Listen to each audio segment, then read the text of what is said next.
안녕하십니까. 5월 26일 월요일 말씀 묵상 함께 시작하겠습니다. 오늘도 주님께서 주시는 그 크신 은혜 가운데에서 평안과 기쁨을 누리시는 귀한 성도님들 다 되시길 기도합니다.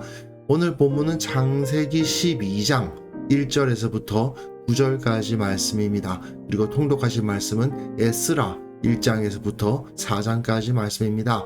오늘 본문에서 드디어 아브라함이 등장하고요. 아브라함이 어떻게 부름을 받았고 어떻게 이사를 했는가를 보여주는데요. 이걸 통해서 그 하나님의 나라가 어떻게 발아했는가 하는 것을 보여주고 또 우리가 하나님 나라의 백성으로서 어떤 정체성을 가지는가를 다시 한번 확인할 수 있을 것 같습니다. 그럼 먼저 말씀을 보시고 묵상을 이어나가도록 하겠습니다.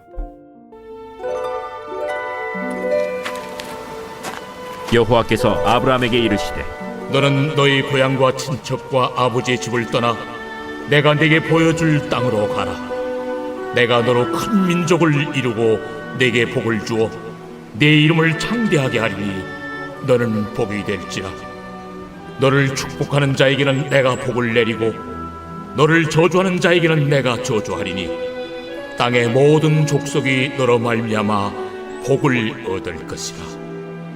이에 아브라함이 여호와의 말씀을 따라갔고 롯도 그와 함께 갔으며 아브라함이 하란을 떠날 때 75세였더라.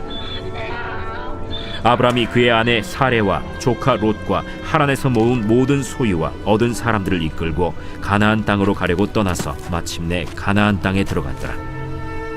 아브라함이 그 땅을 지나 세겜 땅 모레 상수리 나무에 이르니 그때 가나안 사람이 그 땅에 거주하였더라.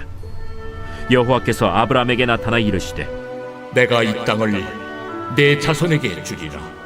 자기에게 나타나신 여호와께 그가 그곳에서 제단을 쌓고 거기서 베델 동쪽 산으로 옮겨 장막을 치니 서쪽은 베델이요 동쪽은 아이라. 그가 그곳에서 여호와께 제단을 쌓고 여호와의 이름을 부르더니 점점 남방으로 옮겨갔더라. 예, 지금까지 우리가 살펴본 창세기 1장부터 11장까지는요. 하나님 나라의 백성들, 이스라엘 백성들이 가져야 할 세계관, 윤리관, 가치관 이런 것을 이루는 전반적인 가르침이었다고 할 수 있습니다. 이제 창세기 12장부터는요. 모세의 이야기가 새로운 국면으로 접어듭니다. 하나님께서는 세상 사람들의 죄로 인한 모든 부패 문제를 해결하시기 위해서 홍수로 다 멸하시기도 하셨지만 그럼에도 불구하고 죄악의 후손들, 뱀의 후손들은 계속 다시 나타났습니다. 이들은 꼭 함의 후손들만 그랬던 것이 아니죠. 바벨탑의 위치가 시날 평야였다는 것을 생각해 본다면 셈의 후손들 역시 하나님의 말씀에 거역하고 자기 이름을 내려 했던 것은 분명합니다. 그렇기 때문에 하나님께서는 온 땅을 다스리시기 위해서 노아 때처럼 싹 쓸어버리고 의인들로부터 다시 시작하는 것이 아니라 악인들을 내버려 둔 상태에서 의인들의 후손이 번성하고 그들이 구원자가 되도록 하시는 겁니다. 결국 이 아브라함으로부터 시작하는 이스라엘의 역사는 곧 하나님의 백성들이 어떻게 조성되었는가를 보여주는 역사고요. 또한 그들에게 어떤 사명이 주어졌는가를 보여주는 역사이기도 합니다. 본문을 보시면요. 여호와께서 아브라함에게 이르시되 너는 너희 고향과 친척과 아버지의 집을 떠나 내가 네게 보여줄 땅으로 가라. 친척과 아버지의 집을 떠나라고 되어 있습니다. 지도를 한번 보시면요. 원래 아브라함이 이 갈대아 우르 지역 사람입니다. 그런데 바벨탑이 있었던 것도 한 이 정도 어딘가 있었거든요. 그러니까 바벨탑 사건에 의해서 사람들이 나뉘고 하는 그 와중에 아브라함의 선조들도 있었던 거죠. 그리고 아브라함의 아버지 데라가 여기 살다가 하란으로 이동을 했습니다. 아브라함은 사실은 하란에서 이 하나님의 말씀을 들은 거거든요. 너희 고향과 친척과 아버지의 집을 떠나서 내가 보여줄 땅으로 가라는 명령을 받은 겁니다. 그래서 이후에 밑으로 내려오겠죠. 가나안 땅으로 내려오게 되는 겁니다. 그러니까 상당히 먼 길을 아브라함은 이동하고 있어요. 내가 너로 큰 민족을 이루고 내게 복을 주어 내 이름을 창대하게 하리니 민족을 이룬다고 말씀하셨습니다. 하나님의 백성을 만드시겠다는 거예요. 아브라함이 씨앗입니다. 그리고 복을 주어서 그 이름이 창대하게 됐는데 너는 복이 될지라. 다른 사람들에게 복이 된다는 겁니다. 그래서 너를 축복하는 자에게는 내가 복을 내리고 너를 저주하는 자에게는 내가 저주하리니 땅의 모든 족속이 너로 말미암아 복을 얻을 것이라. 아브라함을 축복하는 자는 복을 받고 저주하는 자는 저주를 받는다. 이것이 바로 하나님 나라 백성의 지위거든요. 그들의 모습 자체는 별게 아닐 수도 있어요. 작고 부족해 보일 수 있지만 그들을 축복하는 사람들은 복을 받고 그들을 저주하는 자는 저주를 당합니다. 그것이 바로 하나님 나라 백성들이 가지고 있는 가장 중요한 지위라고 할 수 있는데 바로 그 지위를 가진 사람 아브라함으로부터 시작되고 있는 겁니다. 바벨탑 사건 이후로 사람들은 수많은 민족들로 나뉘어 흩어졌고 여전히 죄의 길을 따르고 있었지만 하나님께서는 이 데라의 아들 아브라함을 선택하셔서 이렇게 구원의 길을 여시고 하나님 나라의 백성을 만드시기로 하신 거예요.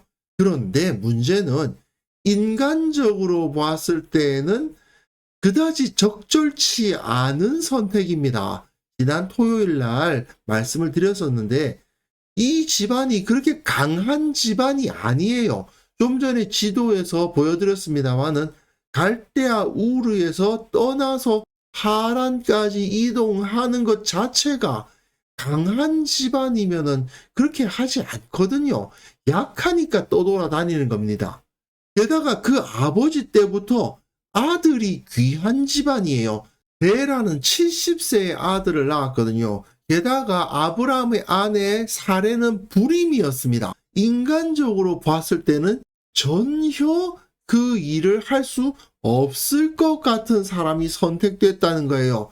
근데 이게 바로 하나님께서 하시는 일의 특성입니다. 가장 가능성 없어 보이는 자를 통해서 위대한 일을 이루시거든요. 인간적인 방법과는 전혀 관계가 없는 방식으로 하나님께서 이 일을 행하셨다고 인정하지 않을 수 없는 역사를 작고 연약한 자들을 통해서 이루신다. 이것이 바로 하나님의 역사의 특성이죠. 우리는 아브라함이 걸어간 길을 통해서 바로 이 하나님의 역사를 보게 될 것입니다. 하지만 그렇다고 해서 아브라함은 마치 기계처럼 하나님께 끌려갔느냐? 꼭 그렇게만 볼 수는 없습니다. 이 하나님의 은혜를 받을 만한 자격 요건이 있기는 있는데요. 그 요건이 뭐냐? 아브라함이 여호와의 말씀을 따라갔다. 하나님의 말씀을 그대로 믿고 따라가는 겁니다. 문제는 나이가 75세예요. 내가 지금 이 나이가 됐는데 무슨 자리를 옮기고 하나님 나라의 일을 하고 그러느냐? 아유, 나는 글렀다. 이런 식으로 주저앉을 만한 상황 아닙니까? 그럼에도 불구하고 이 사람은 하나님의 말씀이 주어졌기 때문에 지금 자기 상황이 어떠하든지 그런 걸 신경 쓰지 않고 말씀 따라 간 거예요. 그리고 롯도 그와 함께 갑니다. 롯은 아브라함의 형제였던 하란의 아들이죠. 조카입니다. 그러니까 아브라함은 어떻게 보면 아들이 없으니까 죽은 형의 아들, 조카인 롯을 마치 아들처럼 데리고 다녔다고 볼 수 있겠죠. 아브라함이 그의 아내 사레와 조카 롯과 하란에서 모은 모든 소유와 얻은 사람들을 이끌고 가나안 땅으로 가려고 떠나서 마침내 가나안 땅으로 들어갔더라. 나름대로 재산은 있었어요. 얻은 사람들도 있었던 것을 보면 나름 족장이라고 부를 만한 사람이긴 합니다. 하지만 아들이 없어요. 그러니 조카 롯은 별로 그렇게 크지 않은 아브라함의 후계자처럼 됐을 수도 있겠죠. 어쨌든 이들은 하란 땅에 머물지 않고 가나안 땅으로 내려가고 있습니다. 근데 아브라함이 나름대로 재산도 있고 또 종들도 있어서 나름의 힘은 있었을 수 있지만 아들이 아예 없잖아요. 그렇다면은 그 세력이 크다고 보기가 어렵습니다. 종들이 자기 아들이 될 수는 없는 거고 조카는 조카지 아들은 아니거든요. 그러다 보니까 아들이 많아서 무슨 큰 세력이 될 만한 그런 사람도 아니고, 게다가 그 땅을 지나 세겜 땅 모래 상수리 나무에 이르렀는데 그때에 가나안 사람이 그 땅에 거주하고 있었어요. 가나안 땅이 비어 있어가지고 아무나 들어가서 자기 땅으로 삼을 수 있었느냐? 그게 아니라는 거예요. 이미 가나안 사람들이 터를 잡고 살고 있었습니다. 그러나 아브라함은 하나님의 말씀만 따라간 거예요. 상황은 자기는 75세나 됐고 그렇게 세력도 크지 않고 가나안 사람들이 이미 그 땅을 차지하고 있음에도 불구하고 그냥 거기로 들어간 거예요. 그래서 세겜 땅 모래 상수리 나무라는 곳에 들어가게 됩니다. 세겜은 이제 여기가 세겜입니다. 세겜 베델 이쪽으로 이동했는데 지도가 좀 크다 보니까 그 거리가 굉장히 가깝죠. 어쨌든 세겜에서 조금 더 내려오면 베델이 됩니다. 여호와께서 아브라함에게 나타나 이르시되 내가 이 땅을 너희 자손에게 주리라 하신지라. 자기에게 나타나신 여호와께 그가 그곳에서 제단을 쌓았습니다. 하나님께서 아브라함을 선택하시는 것이 먼저이지만 그 말씀을 듣고 믿으며 하나님께 제단을 쌓고 하나님을 부르는 것을 선택하는 것, 이것은 사람 측에서 해야 되는 거죠. 우리들이 하나님의 말씀과 부르심에 순종하지 않는다면 결국 하나님의 일이 이루어지지는 않겠죠. 아브라함이 순종했고 그것을 선택했고 하나님을 불렀기 때문에 그가 믿음의 조상이 된 겁니다. 그런데 거기서 베델 동쪽 산으로 옮겨 장막을 치니 서쪽은 베델이요 동쪽은 아이라 되어 있죠. 서쪽은 베델이요 동쪽은 아이라, 베델과 아이의 지역이 나타나 있습니다. 그 사이에 들어가서 장막을 치고 있었다는 거예요. 이것은 베델과 아이라고 하는 성읍 사이에, 성읍이 세워져 있지 않은 공터에 장막을 쳤다는 것을 알게 합니다. 그리고 그가 그곳에서 여호와께 제단을 쌓고 여호와의 이름을 부르더니 하나님의 이름을 부르고 하나님을 섬기고 있어요. 하지만 그 땅은 여전히 가나안 사람들의 땅이었고 아브라함은 지금 제대로 된 영토를 지니지 못했구나 하는 것을 알 수 있습니다. 왜냐? 점점 남방으로 옮겨갔더라. 남쪽으로 점점 내려가요. 그런데 기후상으로 봤을 때는 이 남쪽으로 가면 여기가 사막입니다. 북쪽으로 올라가면 그래도 기후가 좋은데 남쪽은 사막이기 때문에 좋은 땅이 아니에요. 그런데 점점 남쪽으로 옮겨갔다는 것은 자꾸 나쁜 지역으로 밀려가고 있었다는 의미입니다. 인간적으로 봤을 때에는 아브라함이 하나님의 말씀을 따라서 이 지역으로 오는 것은 잘못된 선택처럼 보였을 겁니다. 왜냐하면 하란이라는 지역 자체가 여기 보세요. 유프라테스와 티그리스 강이 흐르고 있잖아요. 강이 흐르는 곳이라면 아무래도 이곳은 비옥한 땅이죠.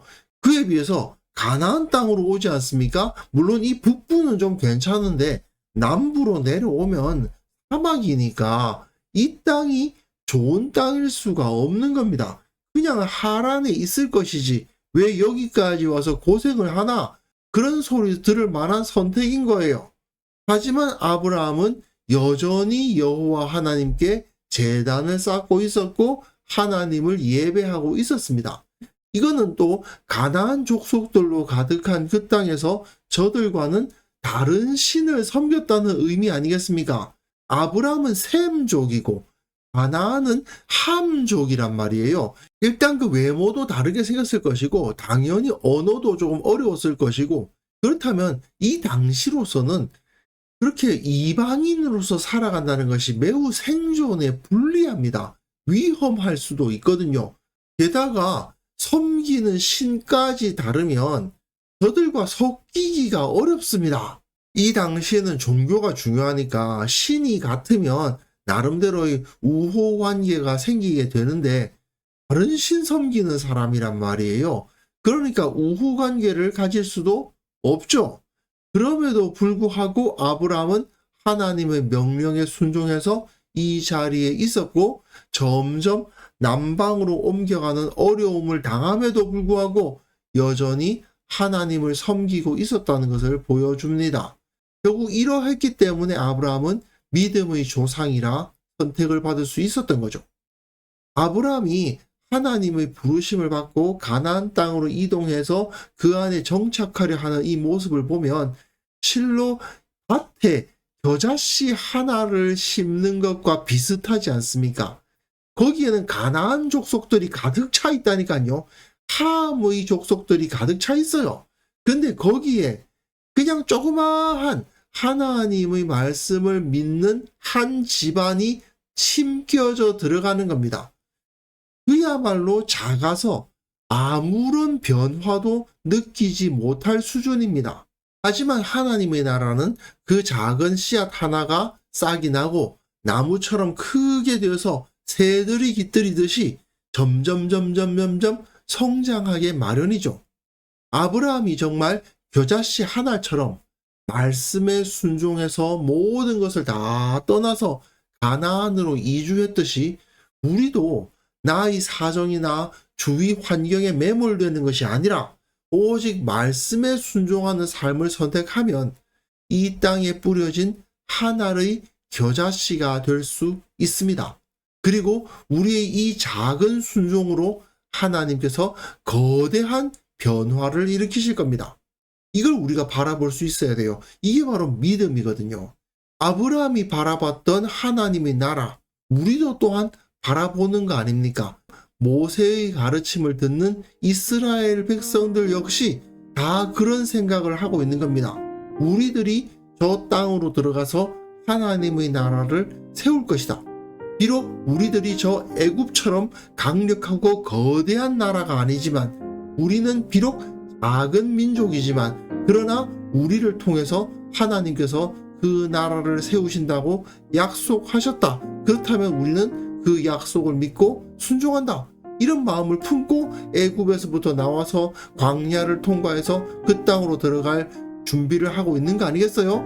우리들도 마찬가지 태도를 가져야 되는 겁니다. 그래서 이 시간 함께 기도하실 때에는요, 나의 부르심에 대해서 다시 한번 확인하고 나는 이 세상에 속하지 않았다. 내 주위에 정말 세상적 가치관이 가득하지만 나는 저 가치관, 저 세계관에 매몰되지 않는다라는 의식을 가지고 모든 성도들이 영적 정체성을 확보할 수 있도록 함께 기도했으면 좋겠습니다.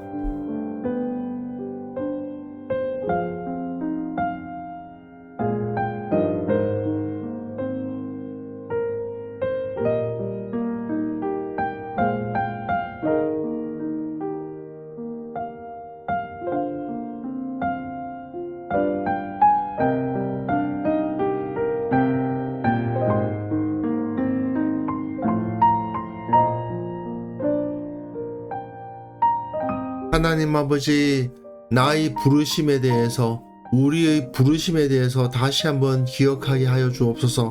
우리가 많은 가나안 사람들 사이에 들어가서 거기에 장막을 치도록 부름받은 아브라함처럼 이 세상 가운데 들어가 예수님을 닮은 자로서 살아가도록 부르심을 받았음을 기억하게 하여 주옵소서. 세상과 다르게 살아가는 것을 두려워하지 않도록 도와주시고 우리 교회 모든 성도들이 이 영적 정체성으로 말미암아 세상 가운데서 믿음 위에 서는 자들 다 될 수 있도록 도와주옵소서.